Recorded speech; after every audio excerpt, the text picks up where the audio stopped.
Hardy-Weinberg equilibrium states that after one generation of random mating, allele and genotype frequencies will arrive at equilibrium values that won't change until one of the assumptions is violated.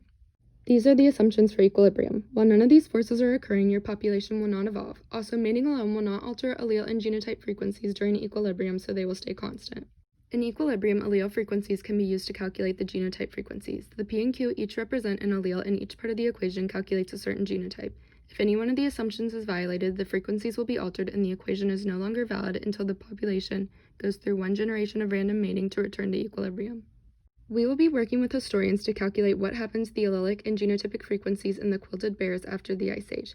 We are specifically looking into the locus that contained alleles coding for the bear's fur patches. Dominant allele big A coded for fur patches and little a coded for no fur patches. We believe the assumption of selection was violated since the bears went through a major environmental event, but today we will further explore this. Selection occurs when individuals with an adaptive trait produce more offspring than individuals without the trait.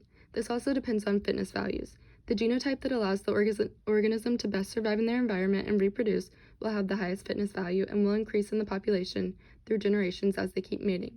1 is the highest fitness value and 0 is the lowest.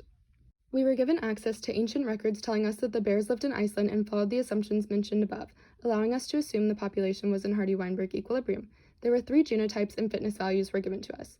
Through fossilized remains, we established there were 250 bears fully covered with fur patches, 550 bears with sparse fur patches on their skin, and there were 200 bears with no fur on their skin. Before the Ice Age, we can calculate genotypic frequency by dividing the number of bears with one genotype by the total population of bears. Allelic frequency can be calculated by using the genotypic frequencies. Look at my calculations for big A. I added the frequency of the homozygous big A genotype to 1/2 of the frequency of the heterozygous genotype. We multiplied by half since we were only calculating for big A, which is only half of the frequency of the heterozygous genotype. As they were in equilibrium, if we plugged the allele frequencies into the Hardy-Weinberg equation, the sum should be 1. After selection, the population will no longer be in equilibrium, so we can't use the equilibrium equation, as the genotype frequencies can no longer be calculated by using the allele frequencies alone. We must now also use fitness values to account for survival and reproductive differences between genotypes. We first multiply each initial genotype frequency by their fitness values. This will give us the average fitness value of the population. We then go back and divide each part from the last step by the average fitness to give us the genotype frequencies after selection.